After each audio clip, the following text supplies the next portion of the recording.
Hey, what's up, everybody? Welcome to another edition of Wade Watches. I'm Wade, and continuing on with my Black History Month Black Movies Matter series, I'm going to be taking a look at the most recent installment on that list, a movie that just came out in theaters and is, of course, still in theaters, Bob Marley, One Love. I'm currently still in the movie theater. I just saw this a couple of minutes ago, and first thing to say is that I admit that I'm completely biased when it comes to this movie. I am a huge Bob Marley fan, and I have definitely been waiting on a musical biopic for a long time for this legend. It's here today, and thankfully it's not terrible. It's perfectly enjoyable. It's perfectly fine. My main concern going into this was that it would kind of be like another Bohemian Rhapsody, where not that the problem is taking historical liberties in order to make a more compelling film, because at the end of the day we have to realize that these are movies. They're not documentaries. The documentaries exist on their own, and I understand that the job of a movie, or at least for the people making musical biopics, is to be entertaining and not extremely educating.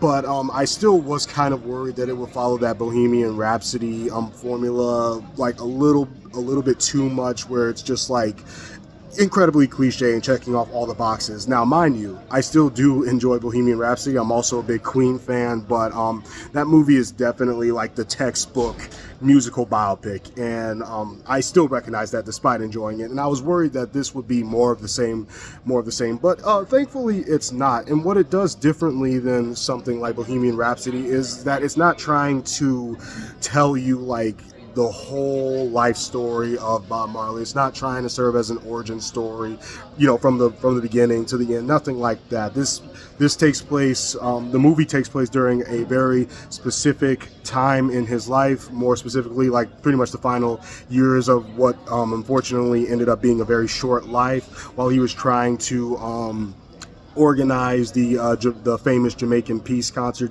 That's the entire movie, save for like a few flashbacks that we get of him as a teenager. And I appreciated that. I appreciated that narrow focus. I liked how it wasn't trying to tell me like here's how he got his stage name, here's how he came up with this song, here's how he came up with that song, here's him doing this album, here's him doing this interview. I like that it was like focused and concentrated during this one point in his life. I really did appreciate that focus.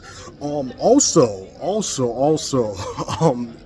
Kingsley Benadir, look out for this guy. He was phenomenal as Bob Marley, as with all like great performances of like real life historical figures. When an actor takes this on, at a certain point, I didn't see an actor playing Bob Marley. I saw Bob Marley himself on the screen, and the same can definitely be said of Lashana Lynch as his wife Rita Marley, who was definitely a scene stealer in every scene that she was in this movie.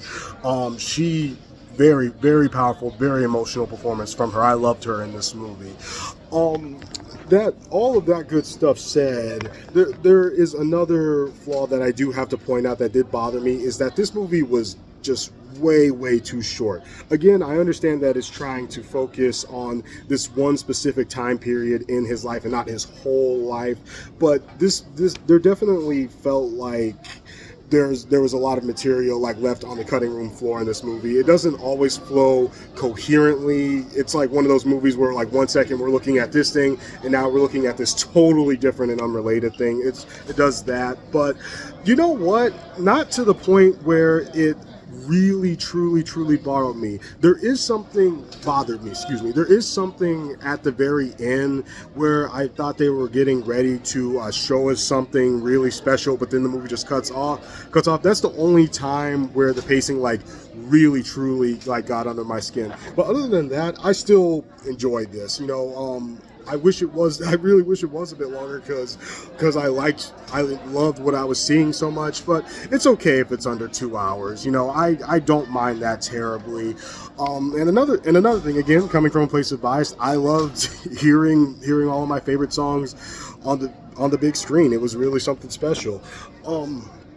And also, at the end of the day, I probably didn't make myself clear on this point, but I'll make myself clear now. The main goal of Bob Marley One Love is to share his message of trying to bring like peace and love and unity and all that good stuff to the world with movie audiences. And since that was the ultimate goal of this movie, I'm gonna say that it succeeded. I enjoyed watching this in theaters despite all the flaws that I mentioned. It's one of my favorite movies of 2024 so far. I know it just began, but hey, I'm just making a point of how much I enjoyed this movie.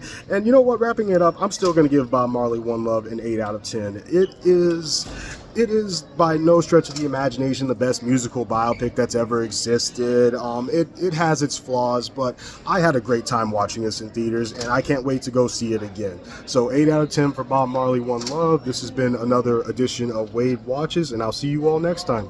Peace.